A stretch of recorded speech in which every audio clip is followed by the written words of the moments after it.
We are going to start. We have a lot to cover, and we want to have some conversations too, so that it's a fantastic conference, and equity is so important. So thank you all for coming. My name is Lalita Murali. I am a gifted and talented coordinator for the Glendale River Hill School District in Glendale, Wisconsin, and also advocacy board member for the WATAG, Wisconsin Association of Talented and Gifted. And you're president of the Science Ed Foundation. I didn't know that. Congratulations. Yes, so I'm the president for the Wisconsin Science Education Foundation. And if you actually go back to her slide, you see here she's got a NASA jumpsuit on. She was one of the educators who was part of the NASA last year, right? Yeah, so pretty exciting stuff. And my name is Maria Caturos Molzon, and I am a Wisconsin Association for Talented and Gifted Students board member and secretary. I'm a retired educator. I just retired this summer from the Oregon School District, which is just 7 miles or so south of Madison, where I worked for the last 27 years as a gifted and talented educator and building coordinator. And I retired after 33 years in total education. Some of it was abroad, some of them in Chicago Public, but the majority of them here in the Oregon School District. We believe that all students, they deserve the right to learn something intellectually relevant every day. And it's not just our beliefs. The Department of Public Instruction says that we have to work for all students. It's actually part of our statutes, 118.35. So not only is it a belief, but it's a mandate that we provide for all of our students every single day. And we recognize that all of these people exist, just like you all exist right in here.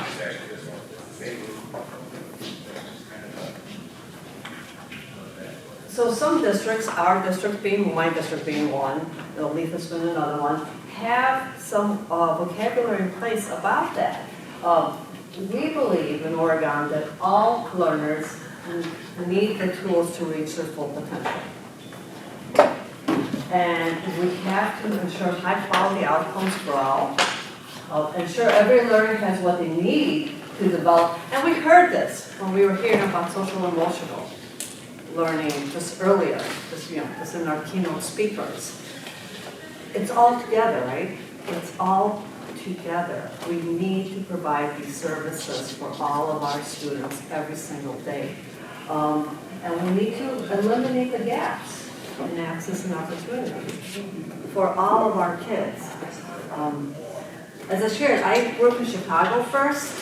This is why I grew up in Chicago. I'm an immigrant. This is English is my second language. I moved to Chicago when I was 9. I know what it's like to be on both ends. And I know what it's like to be learning a foreign language and acclimating to a culture. We need services. If it wasn't for my 7th grade education, I wouldn't be here today. We need, well, that shouldn't be like a one-off. It shouldn't be like just one person, as great as they were. We should have this for all of our kids every day. So at my district, Glendale School District, the equity, we believe it should be an intentional allocation of resources, instruction, and opportunities according to need, requiring that discriminatory practices, prejudices, and beliefs be identified and eradicated. It has to be work in progress. We cannot say that, we have this equity issue, we are going to solve just like that right now. It's not going to happen. We need to have courageous conversations, helping both our staff and students. They could see the various aspects and sides of equity issues, and continue to allow for greater connection and especially awareness. This is the thing that I worked, so I'm an equity committee member at my district. So with the parents and school board members, community, and administrators, we came up with this. So we have equity non-negotiables So that's the one I'm sharing, so you will have access to these two. It is going to be in every classroom. So that teachers, they can look at it, it's going to be addressed in the morning meetings, it is going to be addressed in the staff meetings, so that everybody knows, including the students, so that if they feel that, there is some, because we are all human beings, if we make some mistakes or, unintentionally also, then everybody, we can voice their opinion and teachers can look at it, okay, am I doing, in an equitable way? We need to, we should be intentional and thoughtful about how we are approaching the equity, because it's important to include students too. We have student advisory, principal student advisory, superintendent student advisory, so that we are giving leadership opportunities for students, middle school students to go and talk about, share their concerns. And before we go to this slide, one of the things that Malika's slides tied into what Dr. Underly was talking about earlier, when she said about we're going to dream and we're going to design, right? And I was thinking, now what would be the third D when she said that? And I thought, dream, design, do. Dream, design, do. Courageous conversations, that's the dream, right? We're having these difficult discussions where we have to go deep into ourselves and to our belief systems and question them. Design is the implementation, but the do is like, or design is like the mapping it out, and then the do. We are in very challenging times. As a community, as a society, if we don't do right now,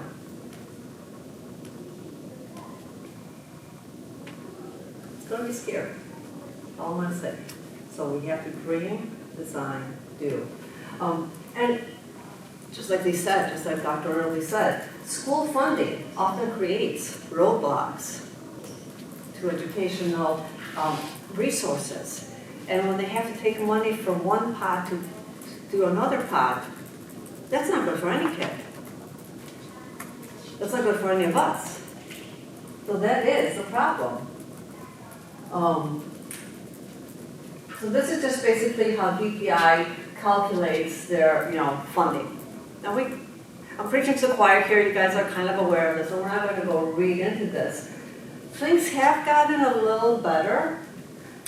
There are, I don't know how many of you are, there are so many social media pages, so if you do not have a LinkedIn, create a LinkedIn. Mm-hmm. I cannot stress you, how important that played a role in my life. And Facebook has scholarships and free summer PD opportunities for teachers. Every summer, even, so this summer alone, I went to 6 or 7 PDs in different parts of the nation for free. Everything was covered. Of course, you won't get a stipend, but your travel, your food, and your stay, everything is covered. You get to go. Just last week, I came from U.S. Naval Academy, learning 1 week of STEM. And you don't need to, because sometimes, we educators, school districts, my school district cannot offer any PD for teachers, no funding. But I look for creative ways. I know not all of us can go, because both my girls are out of school, they are in, college and, workplace, and so I don't need to worry about spending my summer for PD. There might be some young parents, so who might need, but there are opportunities. That's what I'm trying to say for PDs. And, so I know school funding is a,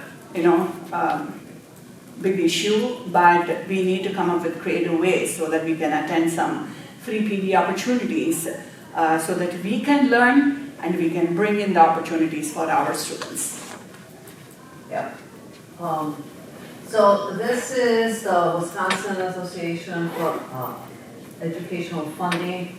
They have a map. This is their most updated map showing funding around the state. One of the things that they have discovered is since our current administration, when things are getting better, and the dark is the areas of the state with the most per student funding. So the $14,000 and over per student is allocated in these areas right here. The blue is the 12,000 or so range, 12 to 14. The dark green is 11 to 12, but it's slightly a little dark. And the light green is 11 and under, 11,000 and under. Things have gotten better since previous administrations, but they're not equitable nonetheless. And that's also important to understand. And it's really difficult because our system is so entrenched in these, based on your tax base, based on where your community is. There's all these other things. And the fact that even people in like my district, which is a suburban one, a little village, have to keep going to referendums, it's telling you that we're still not where we need to be. We're still struggling, and our kids' needs are so high that we are, continuing to face those challenges. From what I could find, going to again DPI and whatnot, 55% of all annual budgets go to our salaries. 20% go to benefits, 25% to maintenance, transportation, and student services. That's where the money for books comes from. That's where the money for all those other things comes from. And we should get a good salary. We should be getting the salary we deserve. We're working hard. And many of us are working 2 and 3 jobs, right? That doesn't make any sense. We shouldn't have to work 2 and 3 jobs to do what we are called to do, because it is a calling. Education is a calling. You shouldn't have to put your life at risk for education. You shouldn't have to burn yourself out to do what you're meant to do. Before we go on, I just want to know from you guys, what different districts are you all from? And I know Tracy here is from Oregon, like me, and Sean was Madison, right? Madison, yeah. Madison? Madison as well. Not a formal teacher. Oh, welcome. Kenosha. Kenosha. Wonderful. Retired. Retired educator. We're from Black River Falls. Madison. Madison. Milwaukee. I'm with the Department of Children and Families. Wonderful, wonderful. So it all works together then. I'm glad you guys are here. Back to the funding, what we have discovered is even in districts that theoretically have resources, they're going to referendums. Districts without resources, they are really struggling, right? We have a smaller overall operating budget in districts that are more inner city, and that's not right. It isn't. But it's a reality that we have to work through. So the percentages may stay constant, but the overall resources within those percentage points do not. Nonetheless, we maintain that talent development can and should occur for all students, especially those from demographically challenged areas. Many districts, they just look for, okay, we gave this IQ test or, nonverbal test and only 98 percentile or above, qualify for gifted services. That should change, because I have a couple of examples. One example is I used to, when I go to the office, so we still have, now we don't have very many, the practice is not there right now. But usually teachers, okay, if a child is misbehaving or, disturbing the class, we tell them, him or her, to go to the office. So that we stopped at our district right now. Teachers cannot unless it's extremely, different situation. So whenever I walk into the office room, I will see this child, African-American child in 4th grade, sitting there, very sweet. And I said, why are you here? Oh, I was being naughty, the teacher sent me. So then it became a practice. The child was coming quite often, Then I thought, there is something wrong, so she cannot misbehave like this at least twice a week. When I looked at her test scores, the child was proficient in everything. But she didn't have that 98 percentile in the test, this thing. And she knows all the answers, she knows what the teacher is teaching, so she was bored. that is why she was disturbing. And so I told the teacher that, I have a GT resource class, so we have a resource block allocated for every grade level. So I would get students, I said, I do not care whether she has scored 98 or in the star, about 90 percentile. I want the child in my class. That transformed the child. She would win every competition and every opportunity that we provide. Her attitude changed, everything changed. Unfortunately, we should not just look at that alone. Another example, when Maria was talking about, why it is all students, we had a kid from Syria, a couple of years back, and that child's family came as refugee to our school district. And then, even though he was in 8th grade, his level was in 2nd grade. What we were doing is only pulling him during all the even content area classes, with a good intention. Oh, he knows only addition and subtraction. We need to teach him division and multiplication. So that was the intention, but he did not learn any of the 8th grade math at all. He didn't even see. When he came to take the forward exam, he just blanked. He said, I've never seen that kind of problem. That was the very first problem in the forward test. We all have good intentions. We want to teach the child from where he is. But at least if he would have been exposed to that 8th grade curriculum, then you take it from there.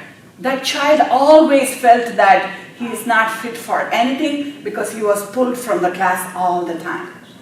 So we need to come up with the creative ways.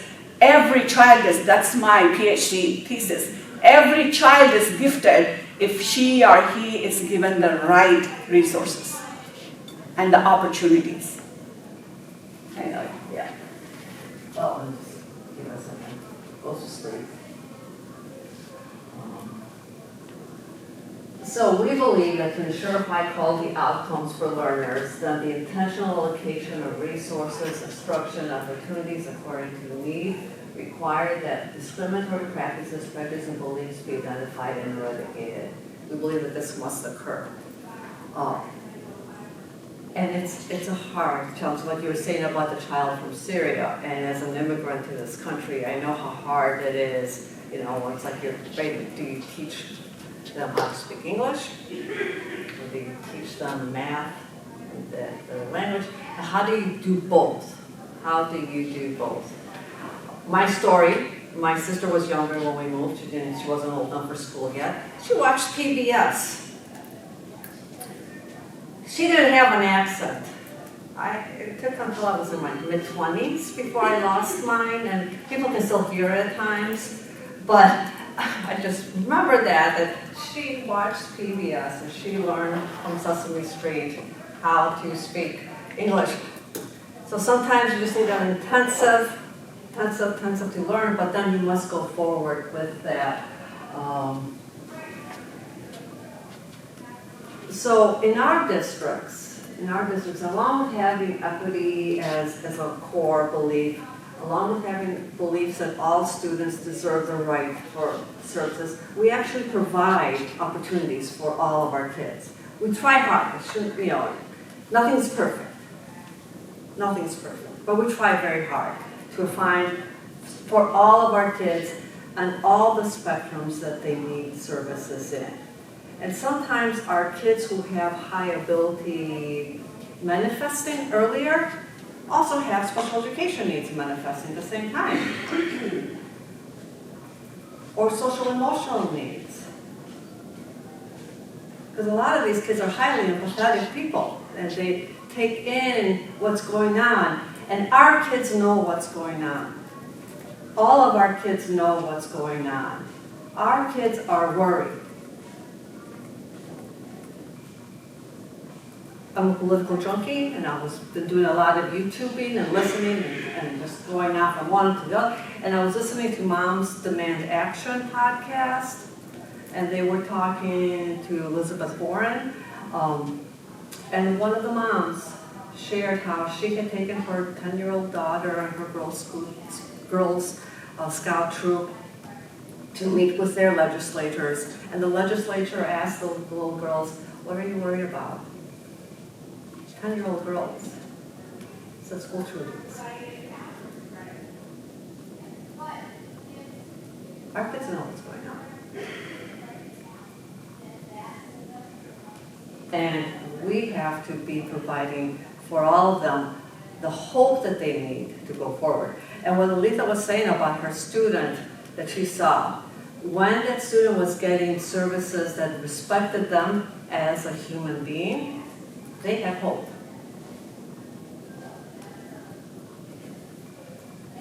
That child is pursuing, she got a full ride at Stanford. She's going to be a junior, she wants to be a neurosurgeon. That child was sent to office 2 or 3 times a day for disturbing the class. How many students like that, And I know, you saw the slide, and in OSD, you have 1 half-time district coordinator, 5 full-time building coordinators. But in my district, I'm the 1 person, K through 8. And I teach G&T resource class for 4, 5, 6, 7, and 8. And I'm the coordinator for the entire district.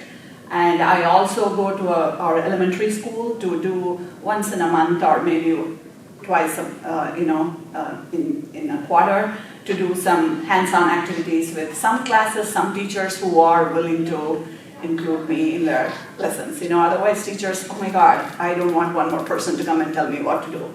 That is, it is sad. So my administration is saying, Lalita, you can go and work with the 7th grade social studies teachers to provide all students. No, that teacher wants to finish her curriculum. I cannot just go in the classroom and pull only the 5 students in the back and, that's not right. We need to collaborate, team teach, so that we provide opportunities to all students.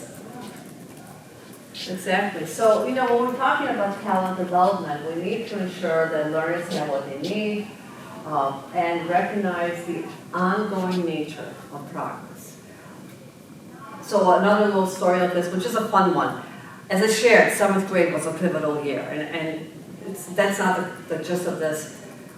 I had one really close friend in 7th grade, and then, back then, this was like the 70s, you didn't have cell phones and emails and all that kind of stuff.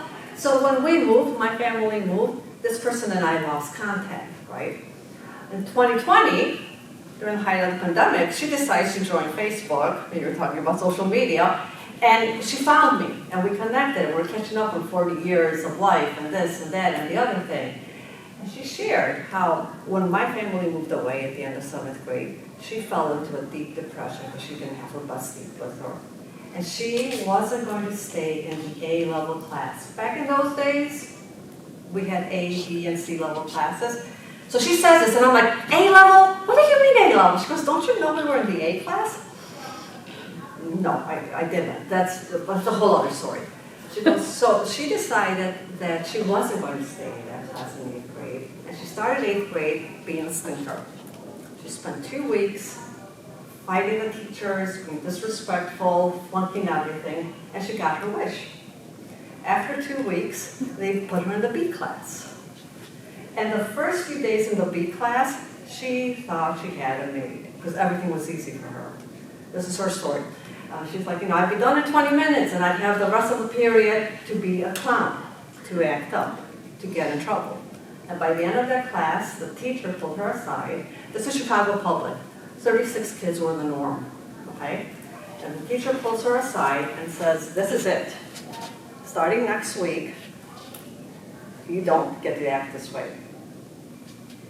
And she went back to the principal. She realized her mistake.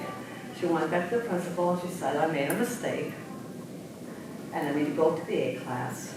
He made her sign a contract. He gave her 1 month, and she had to pull all A's.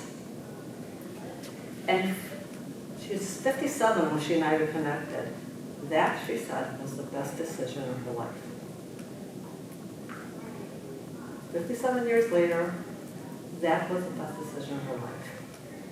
So, providing them those opportunities and the process, it is a process. Sometimes these very kids that we're fighting for are like, no, I don't want you. No. It's a process. It's hard. Our kids who are, for whatever reason, on the other end of the spectrum, a lot of times they're fighting tooth and nail. but they'll come back and thank you 40 years later, maybe, but they do remember. So systems succeed. Schools, I truly believe this, succeed when everybody has a chance to become their best self. School referendums, and I don't like that we have to have referendums, but that's besides the point. Pass when families believe that every one of their children will get their services met. And when we're seeing this disunity that's happening, what we're seeing, if you just kind of go deeper into it, is that people who truly don't believe that we understand all of their kids' needs. So when we can provide those services, we can help our systems thrive.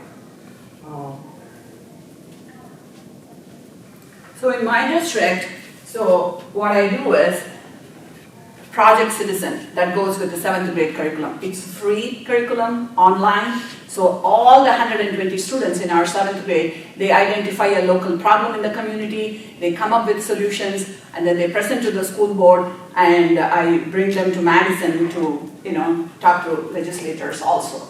So I do that every year. So you don't need to pick one problem. So we ask them to come up with at least 10 different, so the 10 students from, pick each topic, and then they work and collaboratively, and they make a trifold poster board. We have a showcase. Totally free resource. Project Citizen, We the People. This past year, so in Glendale district, there was a big controversy of the fish passage and dam construction. It was, the community members did not like that. And then finally, MMSC and, DNR and those people decided to make a fish passage. We did a survey. 60% of the parents, even though they were living in Glendale, they did not know about that project. Then we thought, why can't we teach our students? They are the leaders. They should know what is happening in our community. So I invited local officials, who were working on that project to come to the classroom to give a presentation to the 7th grade so that they learned about public policy, what is happening, why half the community in support, half the community is not in support. We took them to because it's 8 blocks, we walked them to see the place so that the kids understand what is fish passage, and we did the water testing. We had a field trip one day. Everything is free because I just reached out to the local community, DNR and Freshwater Science, UWM, and Milwaukee River Keepers and Clutch Park Friends. Everybody came in as a community, and 127th graders did a showcase at Clutch Park. So all the 120 students' parents came in, and then they learned about something that happened in their community. So that was the lesson, so you can work as a whole group to provide the same opportunity. And there are some kids who are going to go a little above and beyond. They started making their own prototype, how to do the, that is a little bit different, but at least the basic education was given to everybody. And I said I have, some pull out during the resource to give students who are, like I have a student from Philippines who wants to be an astronaut. When I gave him an opportunity, a little map, and then with the Lego set, he built his own Mars rover, and the rover will go to different parts of the map and pick up something and bring it to the center. I said, how did you do that? Because I just found online, I gave it to him, and then he said, because I play Scratch all the time. So he learned the program. If you ask me how to teach it, I don't know. But I just brought in that opportunity because those students need that kind of opportunities.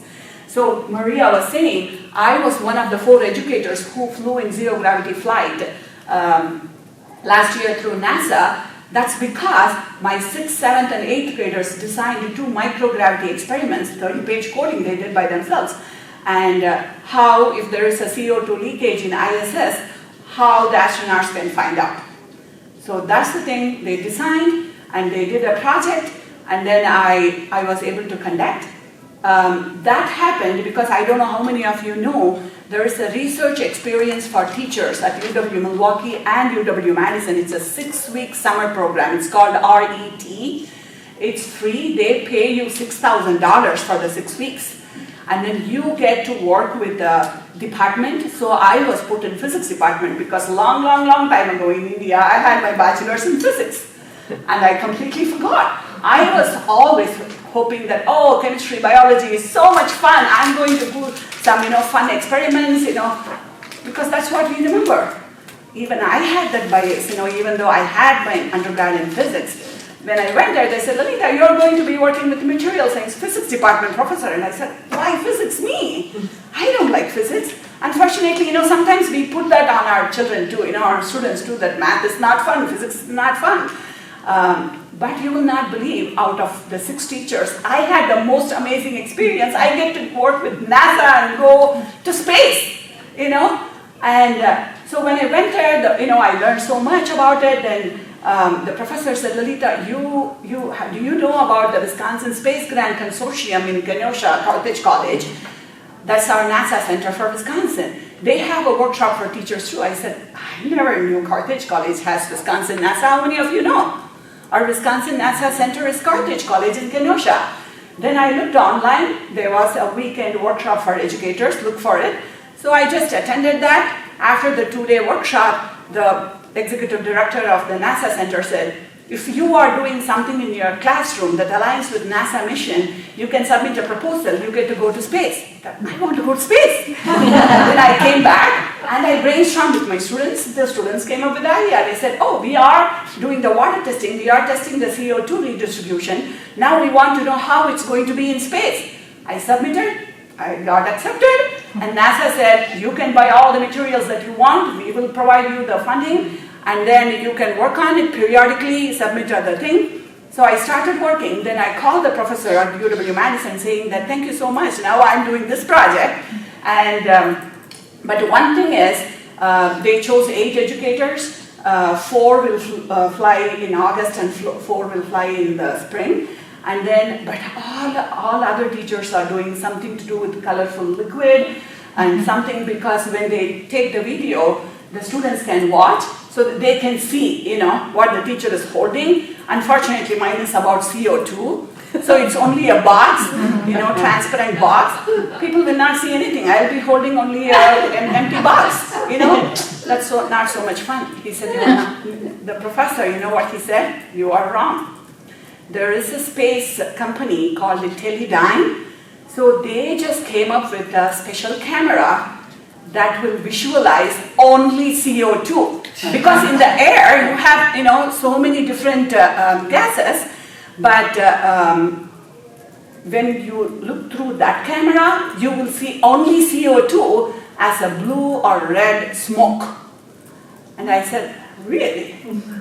As soon as I had a call with him, I called that 1-800 number. The CEO picked up. It's just written in your destiny, I think. Here I said, this is what I did. I did R&D, blah, blah, blah. I did it. My students have designed it. I was so sad. I was talking to this professor. And then the professor said, there's this company. Is that true? Do you really have a camera where I can see as a colorful smoke? He said, do you want me to come to your classroom? I said, can you really come? He said, of course. When do you want me to come? He came with a subordinate with not one camera, couple of cameras. Can anybody guess how much that camera cost? $100,000. Wow. The kids had a blast for 2 hours. They were just, because if I focus on Maria's, CO2 when she's talking, that will be of different color. It's a thermal camera, her body will be of a different color. And then some of the kids said, oh my God, let me go and bring my saxophone and flute and I want to play because I want to see how CO2 comes. And then we tested our experiment, we could see how CO2 moves in our box. So we had so much fun. They were about to leave. One kid went up to him and said that, thank you for coming, but we really wanted to see our teacher in space with this. Would you give this camera to her to take?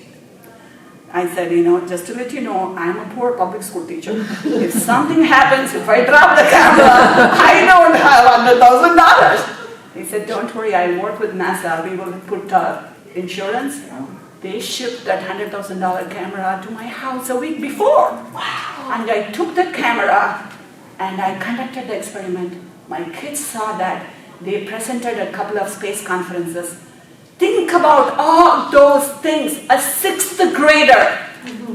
You know, I picked up 24 students, 8 6th graders, 8 7th graders, 8 8th graders, who really wanted to pursue aerospace engineering and NASA. And these students designed a futuristic experiment that is going to help our astronauts. Our students have immense potential. If you ask me how to do those coding, I do not know. I just brought the opportunity, I gave it to those gifted students, they just took it on. Because of them, I became famous. You know, it's not me. I am not telling I'm better than any other educators. You know, I am like everybody else. But I was able to bring in that opportunity. And that belief, the bringing in opportunity, is really critically important. Because a lot of times, you know, the structural bias is that only certain kids can do this. And again, I'm a political junkie, that structural bias is really rearing its ugly head right now, right? And that's just wrong, because then we're closing doors on who can be future solution finders that we so desperately need. So in my district, in our district, similarly, we have more people on the ground. So each elementary school has one person in my capacity, and then we had a part-time district coordinator. And the middle school has teachers who would do the math enrichment, like the kids who need 1-year advanced math or 2-year advanced math and language arts.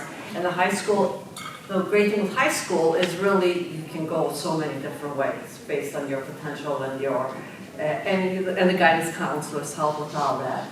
So we have that. And so in buildings within each, even within the district, that's what's amazing about the United States, by the way, only a side note. In most of the rest of the world, it's all very much, the whole country does the same kind of systems. Not here. And even within our own schools, not only do you have differentiation in the way, you know, you may have a passion one way, I may have a passion in a different way that you're going to embed your classroom with, because it's human nature. But our schools can have differences. So my school and one of our other elementary schools adopted the WIN model, which means what I need. And that carved out in each grade level 30 minutes a day that kids can go get, if they need more help with reading support, for example, or math, or if they need opportunities to go farther faster. So that has allowed us to extend the talent opportunities for more kids, which has been wonderful, right? Because I don't have to worry about saying, okay, I need these 3 kids because they're reading at this level, and the only time I can take them is when they're being taken out of their core curriculum. Because like Alita was saying, they also need the core curriculum for a variety of different reasons. But by having this WIN model, we can have this as dedicated time for everybody to move around, everybody to get different services. It's not perfect, but it does help. And it does help to have more kids come into the program that maybe, you know, aren't at those levels, but really should be in the program. My philosophy is, if you want to have a class with me, let's go for it. I'm all for that. I want you to be in my class. And we also do provide continuous systematic programming for kids that have shown us a variety of tests and just work that they need, like math acceleration. It's an easy one. If you score and you show you have outcome mastery, you go to the next class. And if you can do that and you continue going that, that's an easy trajectory. Language arts is a humanities. Folks, you must all, educators in general, love reading. It flabbergasts me when I have kindergarten teachers tell me they don't like to read. We have to love reading. It has to be part of our philosophy.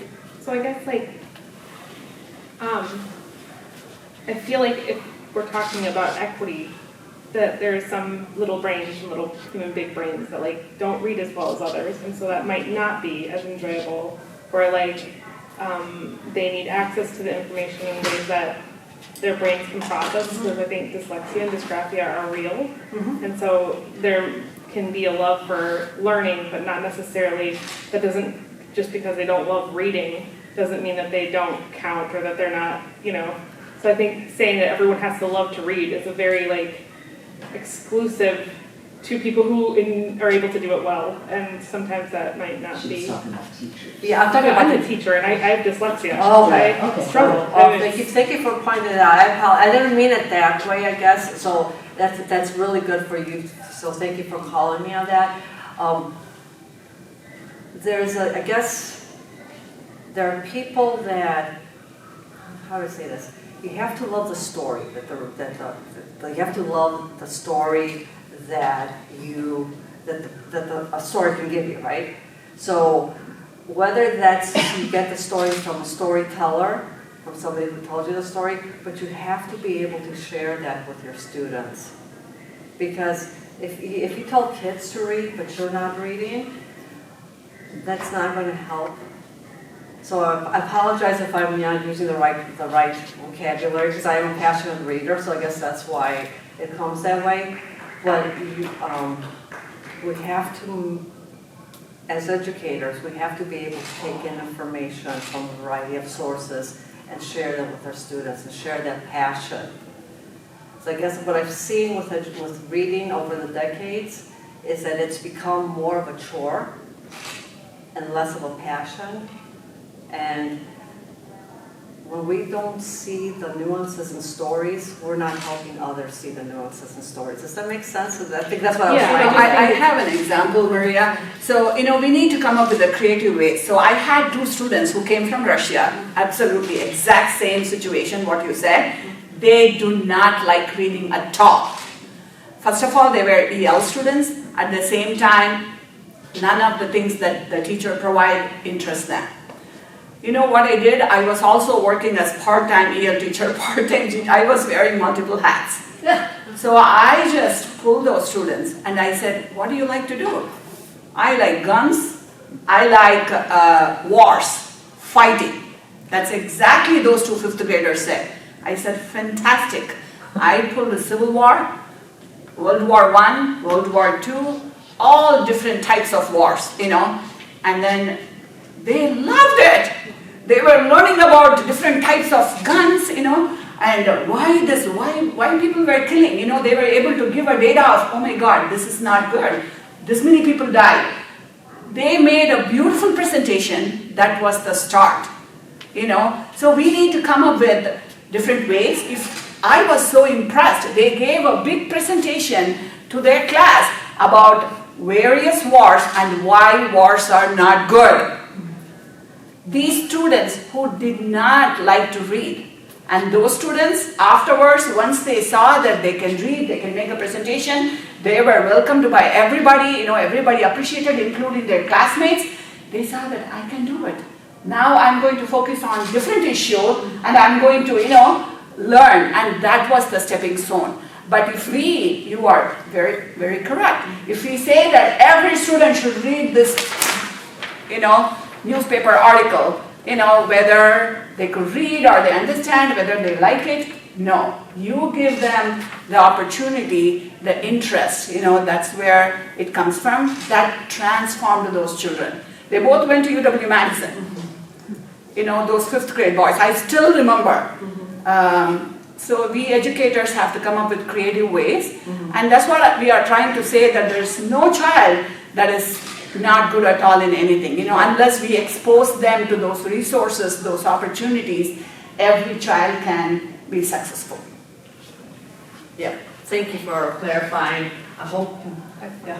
Like a master's. I went and got a master's in that and then a PhD in curriculum development to like speak to that point of like learning and reading are not, you can be a learner without having to access the information Absolutely. through written word. So I agree that like adjusting curriculum so that everybody has a space where they can demonstrate Correct. their knowing is like hugely powerful for those learners who, nobody knew what dyslexia was when I was a kid. I They know. were just like, you're the dumb kid. And I was like, okay, I I'll go in the know. side room. It's very sad. That's not a way to empower kids to want to Yeah, continue. thanks to do the it. technology, we have audiobooks, Right. we have the kids can listen, or, that is, a lot of our students, especially after the pandemic, kids like to hear audiobooks. They want to hear, it's okay. We want them to learn the material, And audiobooks is a form. It's really, what research has found is that the difference between TV, like watching TV, and watching movies, listening to audiobooks is huge, because in a movie or in an audiobook, you're hearing the whole story, you're not getting those interruptions, and your brain is allowed to develop those connections. So I did want to share, and I'll go a little brief because we are getting closer to the end. In 2020, so right before the pandemic hit, like really hit, we did a study, and we did it with my kindergartner students at the time, and this group of kids, I really do want to share this. So we started this study by doing the visual thinking strategy, and the link is here, we're not going to, these are all live links, but basically it's a strategy where you put a piece of art and have people talk about it.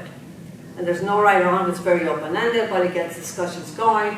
And I wanted to work with the kindergartners, so all the kindergartners. I didn't want to work with just 5 kids or 7 kids. I wanted to go in the classrooms and with all the kids.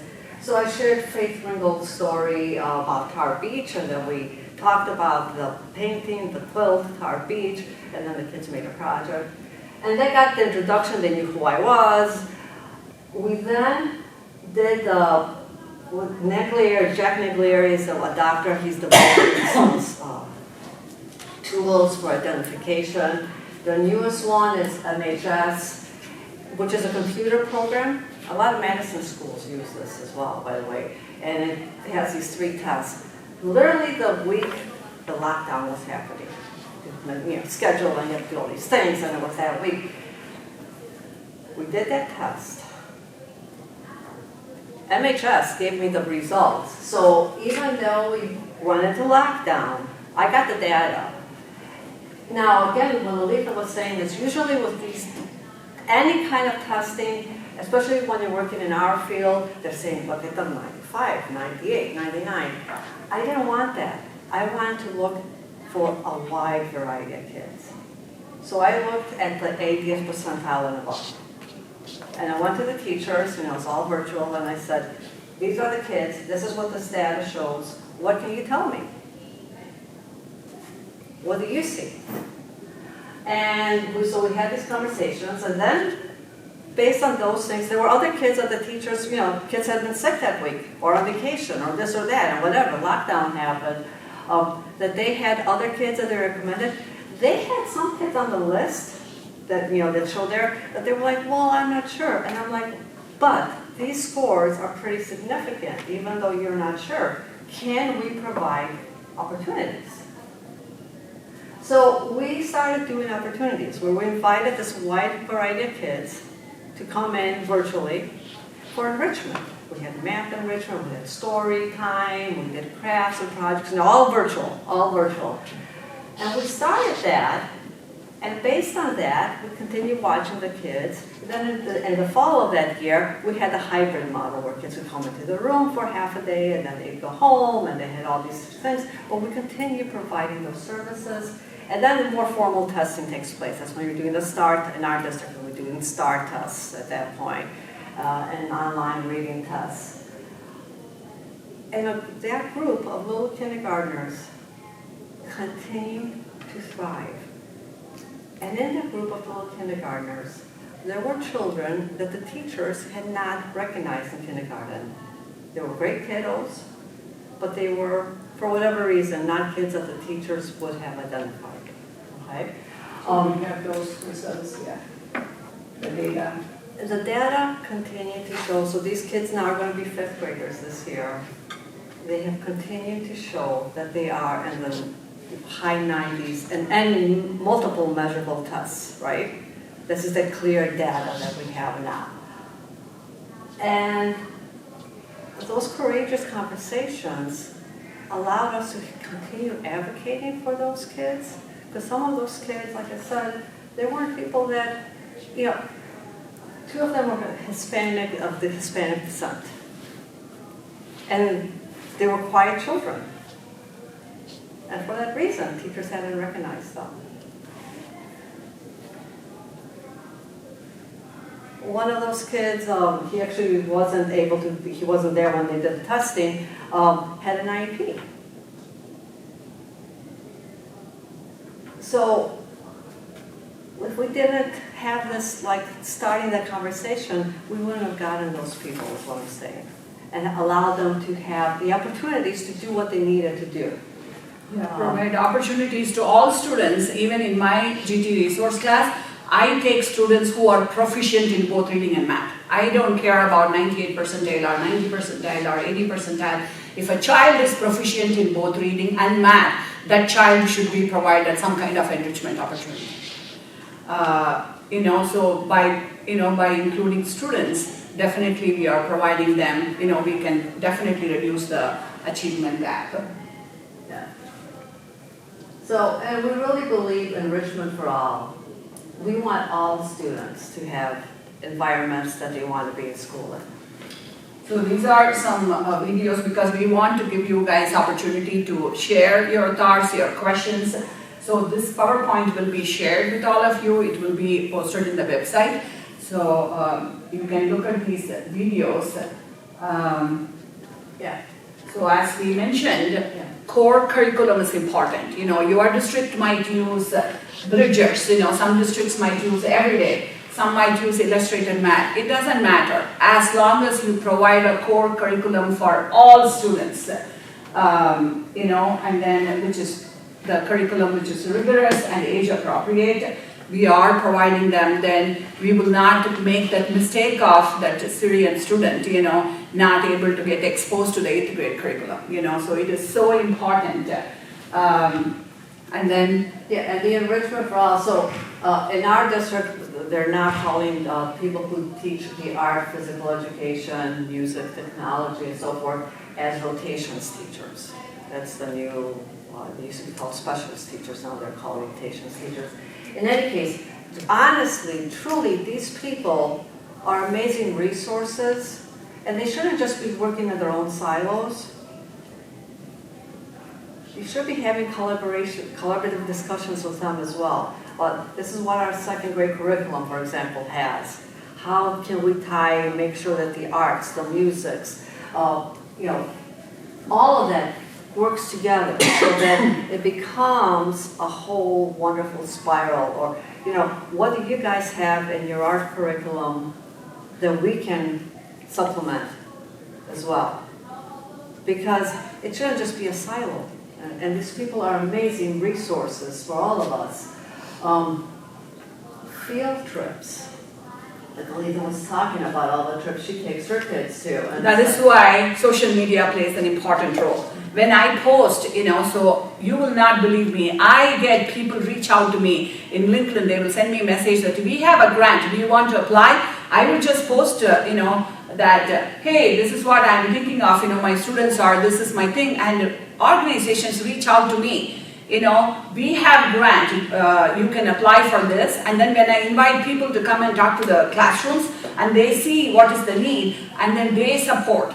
I took 3 students during summer, 2nd week of June, because we came up with 2 other NASA experiments. One was, currently for asthma, there is no medicine, only you have inhalers.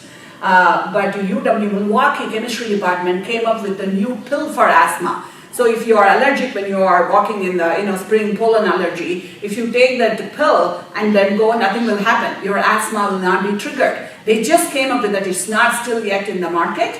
And then that professor came in to give a presentation because I saw him in one of the events. That is what I love to network. I will find out, hey, can I have your card? And then I'll then reach out to him that, do you have a time to come to my classroom to talk? And when he was talking, and then my students are big into NASA, and they said, what will happen if an astronaut has an asthma, and then can he or she take that pill what will happen if the medicine goes in high altitude space? Will the physical and chemical properties of the pill change? We asked NASA, they said we are happy to test, to bring the pill. So we shipped the pill last day of school. So I thought, okay, they are going to do the experiment during the summer. I cannot go, my students cannot go. And then NASA, I got an email from that person that, do you want to bring 3 of your students to see the rocket launch? They could see their pill go in the rocket. Then I said, yeah, that sounds fun. That was in Virginia, NASA facility, but you have to fly to Baltimore and then drive 5 hours, and then you have to stay there. They provide everything except the transportation. I said, I cannot do that, but I reached out to UWM, and then I reached out to a couple of people. I made a presentation to North Shore Rotary Club and Shorewood Men's Club. Our trip was funded. I took 3 parents, 3 students, 2 parents, myself, one of the parents, rented a car, she drove. Those students saw their experiment go up in the rocket. So now, first week of September, when they come back, I'm taking a couple of students to go to UW Chemistry Department to test and see whether the physical and chemical properties change. So you don't need to worry. Yes, providing that field trips are important to experience, but there are so many free ones. If you do not have a LinkedIn page or Facebook page, create one. You know, put it at the beginning of the school year that whether you can use it. You know, we still have some parents who say that no social media, but whatever I do, I have a NASA astronaut come to my classroom to talk to your students, and if you do not want your student to participate, let me know. Guess what? Every parent will say, that's okay. My student will participate, you can take a picture. I said, I need to take a picture and post it so that I get more funding. So, do it. I am not kidding. You can do all the field trips for free. So, and the expert visits. So, yeah, it takes courageous conversations, and that's how we can eliminate the gaps. We are getting to the end of our time, so I do want to say, you know, the conversations happen by, you need to have the data as well. So you have, you know, what we do, some tests, and then, you know, how do we analyze, how do we identify, what are the strategies, the activities. We have all those resources for you guys. Self-efficacy, you know, all those. So this is our email, and we both are part of, including PAM, Wisconsin Association of Gifted and Talented. If you do not have a sheet, because we got a huge DPA grant, we will be providing talent development for students, teen conference, and our annual conference, Imagine, Innovate, and Inspire. How to support excellence and equity. Every year it happens in Wisconsin Dells, and you know, your school district to reach out. We have so many wonderful educators like Pam and Jackie, and you know, a lot of board members who would, you can have a consultation with them. Say that this is what in my school district, how you can help, you know. So this is our state organization, nonprofit, and if you don't have it, you know, so this is a fantastic resource for you. You can go to our website, our newsletter is free, you can subscribe for our newsletter, and then we have all those resources for you. You know, so one of the reasons Maria and I are doing, just providing those talented opportunities, that's one of the research done by Dr. Scott Peters from UW Whitewater. So he said, you have to not look at 98, 99 percentile, 75 percentile and above. That's why I decided enrichment for all. You know, that model works, and I have data too, you know. That is why I provide all students opportunities to participate in science fair, design a scientific experiment, do field trip for all, you know, so we need to think about all students. Thank you very much, and we'll stop, but if anybody has questions, feel free. But yeah, we have like 10 minutes between sessions. So, Any of you have any questions? I have one question. Yeah. So like you mentioned, like how your class is for people who are like proficient. Yeah. So my question is like I have a lot of students who, when it comes to the test is, especially reading, like math is different because it's like the math questions kind of switch up. Reading, they have no interest in reading, Yeah. as you mentioned, or they have no interest in what is there. but I know that they are proficient in it, so the test results come out that they're not proficient. So like, how do you go around that? Very good. That's a great question. That is why I personally go and tell the teachers. I don't care about, this is because we need to have some kind of, ground rule. So it says proficient. But if a child is not proficient, but the teacher notices, I tell the teacher that when you are teaching a math concept, is the child getting it right away? That child is eligible. Not only that, if the child is interested, I had a student who loved doing projects, but he was in 20th percentile.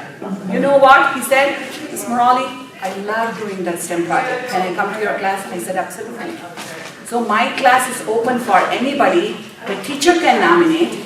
The students can nominate themselves.